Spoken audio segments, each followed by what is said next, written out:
주신 주님 주의 나라 임하셨네 이 땅 위에. 할렐루야. 오늘 대독해 주신 말씀을 통해서 나무에 붙어 있으면 열매가 보인다, 그런 주제로 말씀을 드리겠습니다. 여러분, 사람들은 어떤 상황에든지 그들의 생각, 그들의 태도에 따라서 인생이 성공적 인생이 되기도 하고 실패하는 인생으로 마무리 지기도 합니다. 사람들은 그래서 마음 관리를 잘 해야 됩니다. 영혼이 잘 되면, 영이 잘 되면 마음 관리도 잘 돼요. 그래서 늘 은혜 받고 예배를 통해서 여러분의 영을 새롭게 해야지요. 그래서 사람들을 보면 모두가 열심히 노력하고 공부하고 돈 벌고 하는 게 모두가 왜 하느냐? 행복해지려고. 여러분, 하나님께서 우리를 복된 존재, 복받을 존재로 창조하셨기 때문에 인간은 모두가 복을 받고 행복해지기를 원하는 것입니다. 그런데 인간은 불행하게도 행복을 원하는데 행복이 어디서 오는지를 잘 몰라요. 여러분, 어떤 사람은 편안한 게 행복이래요. 아무 일도 안 일어나는 게 행복이라고 해요. 그러나 예수 믿는 사람은 세상을 살다 보면 계속 무슨 일이 일어나죠. 그래서 복은 뭐냐 하면 이 어려운 문제를 해결하는 능력을 가지는 게 복이에요. 안 일어나는 게 아니고 일어난 문제를 하나님의 도움과 능력으로 이길 힘을 받아야 돼요. 그리고 어떤 사람은 옛날 생각해, 옛날 그때가 좋았어. 그런데요, 이런 식의 세상 사람들이 접근하는 방법으로 접근해서 행복한 사람이 없어요. 여러분, 이런 식으로 다 살아오셨잖아요. 그런데 행복이란 성경에서 답을 찾으면 돼요. 왜? 성경은 진리니까. 여러분, 하나님이 우리를 창조하실 때 각자에게 주어진 일이 있어요. 그 일을 사명이라고 그래요. 그것을 하나님이 그를 부르신 콜링, 부르심이라고 그래요. 그래서 하나님의 부르심을 알고 그것을 이제 최선을 다해서 일하고 뛰어서 그것이 열매를 맺는, 그것이 이루어지는, 그게 행복이래요. 여러분, 결론은 사명의 열매를 맺을 때 사람은 행복을 느낄 수 있다는 거예요. 여러분, 저는 이제 저를 비유를 해볼게요. 이해를 돕기 위해서 저는 하나님이 이 땅에 이 강원교회 목사의 일을 위해서 보냈다고 믿어요. 나는요, 다른 데 관심이 없어요. 내가 뭐 잘 먹는데 무슨 뭘 옷을 입는데 그런 데 관심이 없고, 우리 교회를, 나는 우리 교육자들이 늘 언제나 우리 교인들이 이 강원교회에서 은혜 받고 행복한 우리 목회를 해야 된다. 교인을 행복하게 해주면 교인들이 여기 와서 은혜 받고 구원받고 나면 교육자도 행복해진다.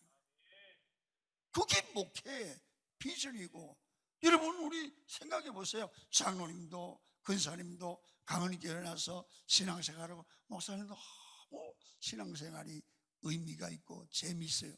그 말 들으면 행복하죠.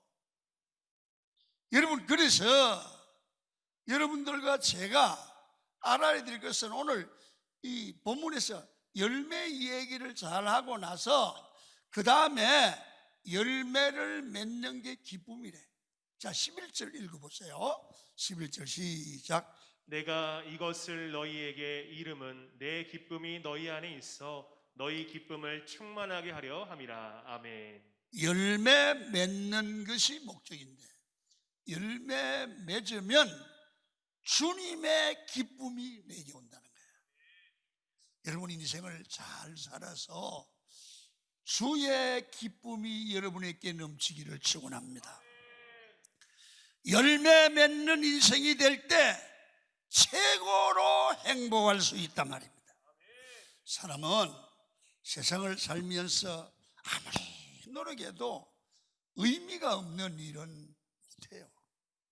본문에 하나님은 농부고 예수님은 포도나무고 우리는 가지다. 그러면서 가지에게 포도나무 열매가 맺히는데 가지는 열매를 맺으려면 포도나무를 떠나서는 안 된다. 붙어 있어야 된다. 이건 예수님과 성도는 가지라면 예수님과 관계가 좋아야 된다. 예수님을 잘 믿어야 된다. 그 말이에요. 자, 성경을 봐요. 1절입니다. 시작. 나는 포도나무요 내 아버지는 농부라. 5절 또 읽어요. 시작. 나는 포도나무요 너희는 가지라. 계속해서 예수님은 포도나무고 우리는 가지다. 비유입니다. 이 말씀은 자 봐요. 무슨 얘기냐 하면 나무가 이래 있으면 여기 달린 가지는 자기가 노력하지 않아도 줄기로부터 물을 공급받아요. 줄기로부터 영양을 공급받아요. 그래서 이 나무가 꽃도 피고 열매도 맺는 거예요. 아멘. 공급이 잘라지면 공급이 끊어지기 때문에 물도 공급 안 되고 영양도 공급 안 되면 가지 자체가 죽어요. 열매는 고소하고. 그러니까 우리는 똑같다는 거예요. 우리 예수님은 우리 인생에 열매를 맺게 하는 모든 것을 공급해 주시는 공급원이다. 그래서 우리가 주님을 떠나지 아니하면 주께서 우리에게 영양을 공급하고 은혜를 공급하고 능력을 공급해 주셔서 우리가 열매 맺게 한다. 여러분, 그래서 우리가 믿는 하나님이 우리가 뭘 필요한지를 아신다. 그리고 그것을 채워주신다. 그리고 우리를 어떻게 살아야 할지 알게 하시고 병이 들었으면 고쳐주셔서 열매를 맺게 하시는 분이 줄기이신 예수님입니다. 여러분이 예수를 믿을 때 주님과 우리 관계를 명확하게 알고 믿으시는 게 중요해요. 그래서 예수님께 붙어 있으면, 예수님과 관계가 좋으면 우리에게 필요한 것을 공급해 주시죠. 예수님이 우리에게 모든 생명을 공급해 주십니다. 예수님은 우리에게 하나님의 온갖 능력을 공급해 주십니다. 힘이 없을 때 주님께 나가면 새로운 힘을 공급해 주십니다. 절망이 됩니다. 예수님께 나가면 희망을 주십니다. 그래서 우리가 살다 보면 아유, 큰일 났다. 희망이 보이지 않는다. 그때 세상 사람 만나보세요. 해결되나? 안 됩니다. 그때 주님께 나와서 기도하고 예배하면 나도 모르게 소망이 생겨요. 살아갈 힘이 생긴다고요. 그래서 하나님은 우리에게 희망을 공급해 주시는 분입니다. 의욕이 없고 살 의미가 없을 때 주님께 나가서 보십시오. 하나님의 생명을, 하나님의 능력을, 하나님의 소망을, 의욕을 공급해 주십니다. 예수님은 모든 자원이 풍부하십니다. 나는 포도나무다, 너희는 가지야. 붙어있기만 하면 모든 너희가 열매 맺는데, 자라는데, 꽃을 피우는데 필요한 공급을 해주신다. 그래서 공급하시는 주님, 끊임없이 우리를 축복하시는 주님을 늘 가까이 하세요. 그래 열매를 맺어요. 자, 빌립보 4장 13절을 또 읽도록 합니다. 시작. 내게 능력 주시는 자 안에서 내가 모든 것을 할 수 있다. 예수 안에만 머물러 있으면 연약한 우리도 언제나 열매를 맺고 승리할 수 있다는 거예요. 여러분, 우리 교회 주변에, 여러분들 주변에 보면 하나님 앞에 다 교회가 살고 기도하고 예배 참여하고, 근데 얼굴을 보면 다 밝아요. 은혜가 충만해요. 활기차요. 집에 가보시면 늘 교회에서 있는 것 같은데 그 집에 평화가 있어요. 그 집에 뭔가 되고 있어요. 이 사람이 이 가지에서, 줄기에서 떨어져서 하나님이 멀어지면 될 것 같은데 늘 얼굴이 어두워요. 오늘 여러분들 코로나로 인하여 주님이 멀어져서 마음이 답답한 분들, 은혜부터 회복하세요. 주님께 붙어 있어야 돼요. 이제 이걸 여러분, 주님께 붙어 있는 걸 여러분에게 이해하기 쉽게 제가 예를 들겠어요. 큰 코끼리 한 마리가 이 아프리카 지역에 이 다리를 놨는데 다리가 나무 다리예요. 그래서 코끼리가 나무 다리를 이렇게 건너가니까 다리가 흔들흔들해요. 그러니까 코끼리 등에 타고 있던 생쥐 새끼 한 마리가, 야 코끼리야, 우리가 지나간 게 다리가 흔들흔들한다, 우리라고 말했어요. 그런데 생쥐 지가 우리라고 그랬지만 지가 흔든 게 아니고 이 생쥐 지가 아무리 100마리가 건너가도 다리 까딱가 씁니다. 코끼리가 건너가니까 흔들린 거지 지 때문에 흔들린 건 아니잖아요. 그런데 생쥐가 우리가 건너가니까 우리 때문에 다리가 흔들렸다. 생쥐는 코끼리 등에 타 있었기 때문에 다리를 흔드는 체험을 했습니다. 제가 왜 이 얘기를 하는지 아세요? 우리는 생쥐 같아요. 우리 힘으로 할 수 없어요. 코끼리 같은 전능하신 하나님, 예수님과 함께하면 예수님이 다리를 흔들 수 있어요. 그리고 우리는 그래요. 우리가 다리를 흔든 것처럼 보여요. 이해가 됐습니까? 여러분, 우리는 백날 뛰어도 다리 못 흔들어요. 예수님과 동행할 때 다리가 흔들리고 내 삶에 놀라운 일들이 일어나는 겁니다. 여러분, 어린 철부지 신앙은 내가 다리를 흔들었다고 말은 하지만 내 힘으로 안 되는 거예요. 그래서 진짜 신앙인은 내가 한 게 아니고 예수님이 한 거다. 여러분, 예수님과 함께 하시면 반드시 승리하고 기적의 삶을 살아갈 수 있습니다. 그래서 코끼리가 지나가니까 다리가 진동하고 흔들리는 것처럼 우리 예수님이 함께하는 예배가 되면 그 예배에 성령의 역사가 있게 되고 영적인 흔들림이 있어서 가만히 앉아있는 성도들이지만 그 마음속에 흔들림이 나타나서 변화가 일어날 줄 믿습니다. 영적인 진동이 일어난단 말입니다. 주님이 함께하면, 복음을 전하면 내 복음을 듣는 사람의 마음이 흔들린단 말이에요. 여러분, 지역이 흔들리고 예수 믿는 사람들이 늘어날 수 있습니다.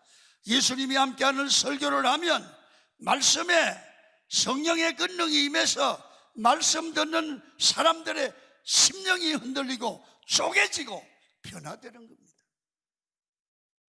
기도를 해도 예수님이 함께하는 것이 중요합니다. 성경이 그랬습니다. 두세 사람이 내 이름으로 모인 곳마다 하나님이 함께한다. 보세요. 하나님이 함께하는 기도에는 사람들의 심령이 진동합니다. 저 성경을 봐요. 사도행전 4장 31절 시작. 빌기를 다음에 모인 곳이 진동하더니. 초대교회에 성도들에게 성령이 임했어요. 기도가 자연적으로 되죠.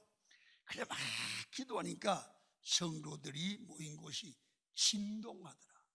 모두가 울더라. 모두가 탄식하더라. 모두가 심령의 변화가 일어나더라. 여러분, 바울이 사도행전 17장 6절에서 데살로니가 교회에서 복음을 전할 때 천하를 어지럽게 하던 이 사람들이 여기도 왔다고 막 사람들이 벌벌 떨었습니다. 예수님이 함께하는 사람들이 복음을 전가할 때 세상에 놀라운 변화와 진동이 일어나는 권능이 있음을 사람들이 느끼기를 시작하는 거예요. 예수님이 함께하면 성령의 역사가 일어날 줄 믿습니다.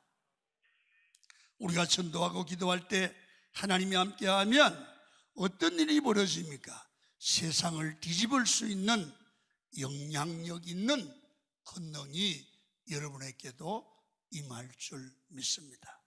우리가 생쥐 같은 연약한 자임을 알아야 됩니다.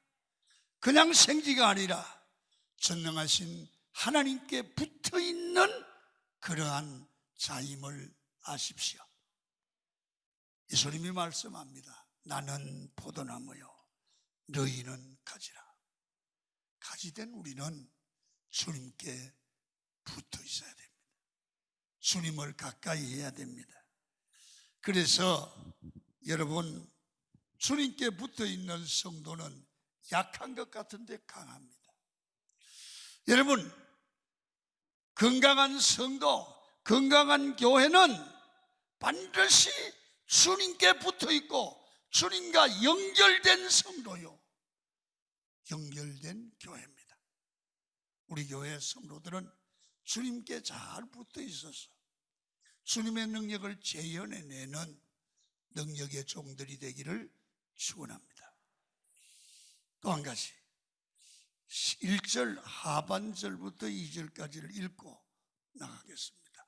시작. 내 아버지는 농부라. 물은 내게 붙어 있어 열매를 맺지 아니하는 가지는 아버지께서 그것을 제거해 버리시고, 물은 열매를 맺는 가지는 더 열매를 맺게 하려 하여 그것을 깨끗하게 하시느니라. 아멘. 여기 잘 보세요. 두 번째, 우리가 열매 맺는 가지가 되려고 하면, 인생이 되려고 하면, 먼저 주제를 말씀을 드리면, 하나님은 농부, 예수님은 포도나무, 우리는 가지로 비유를 대면 농장을 관리하는 분이 하나님이고, 우리 포도나무 가지는 농부에게 관리를 당하는 관리 대상입니다. 그 농부가 생각 없이 포도나무를 관리하지 않습니다. 포도나무는 농부의 마음속에 이 포도나무가 열매를 잘 맺게 하기 위해서 이렇게 하고 이렇게 하려고 하는 계획과 뜻이 있습니다. 아멘입니까? 농부는 자기 포도원을 이렇게 관리하고 이렇게 운영한다. 그거 있습니다. 오늘 본문에 보니까 포도나무가, 우린 포도나무잖아요. 열매를 맺으려면 농부의 뜻을 알고 농부의 계획을 알고 그것을 받아들여야 된단 말이에요. 여러분, 하나님은 농부예요. 우리는 포도나무 가지예요. 그래서 하나님은 여러분들과 저 한 사람 한 사람을 향해 열매를 많이 맺고자 하는 농부의 계획과 뜻이 있어요. 이걸 받아들이세요. 하나님이 나를 향한 계획이 있다. 하나님이 나를 향한 뜻이 있다.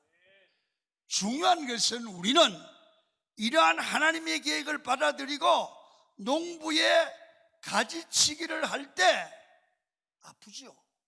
그 아픔을 받아들여야 된다. 왜 가지치기를 합니까? 더 많은 열매를 맺게 하기 위함이다. 이렇게 대답하는 거예요. 우리 인생에서 내 뜻대로만 산다면 가지치기를 할 필요가 없죠. 결과는 잎사귀만 무성하게 되고 열매가 없는 삶이 될 수밖에 없다는 거예요. 우리 삶에는 우리를 가장 잘 아시는 농부 되신 하나님이 계십니다. 하나님께서 인생에서 가지를 잘라낼 때 아픔의 순간순간이 있습니다. 그 아픔 때문에 더 좋은 열매를 맺게 한다는 거예요. 그래서 여러분, 우리는 늘 기도하고 더 하나님의 말씀을 듣고 해서 내 인생을 관리하고 양육하는 농부 되신 하나님이 나를 향한 뜻과 계획을 알고 살라고 말해요. 하나님이 나를 뭘 원하는가? 나를 향한 계획이 뭔가? 그걸 알아야 돼요. 그래서 그 농부는 내가 원하든 원하지 않든 그 나무의 열매를 많이 맺도록 잘못된 걸 알아요. 잘라내야 될 걸 알아요. 요거 잘라야 너는 열매 맺는 인생이 돼. 내가 숨기려고 해도 농부는 알아요. 내게서 잘라내야 될 거. 가수원 하는 사람 보니까 가지 딱 포괄적으로 보고 요거 잘라야 돼. 하나님 우리를 보고 너 요거 고집불통 교만한 거 잘라야 돼. 하나님 알고 계신다고 말해요. 아멘. 그래서 우리 주님은 아프지만 잘라내는 거예요. 우리를 위해서. 하나님은 조각합니다. 여러분들과 저를 하나님이 원하는 사람으로 만들어 갑니다. 하나님이 원하는 사람 남겨놓고 나머지를 잘라냅니다. 교만도 잘라내고 게으름도 잘라내고 혈기도 잘라내고 우리를 하나씩 잘라가는 줄 믿습니다. 여러분, 우리가 열심히 내 능력과 내 힘을 믿고 뛴다고 되는 게 아니라 지금의 나는 아무것도 아닌 초라한 모습일 수 있지만 하나님께서 내 자신을 향한, 우리 교회를 향한 꿈과 계획이 있는 거예요. 거기에서 여러분, 하나님이 보시기에 못 미치는 부분, 필요 없는 부분을 잘라내는 겁니다. 그래서 우리를 하나님이 원하는 사람으로 만들어 갑니다. 하나님의 형상을 가진 사람으로 만들어가는 겁니다. 빨리 변하는 건 복입니다. 그러나 오래 안 변하고 고집을 피면 망치를 더 맞아야 됩니다. 깨내야 되니까. 그 부분, 안 깨진 부분을 깨내야 되니까. 인생은 하나님이 주신 사명을 완수해야 됩니다. 그럴 때 의미 있는 인생의 열매를 맺습니다. 두 가지입니다. 예수 잘 믿어야 됩니다. 하나님과 관계를 바로 해야 됩니다. 우리 안에 필요 없는 가지를 잘라내야 됩니다.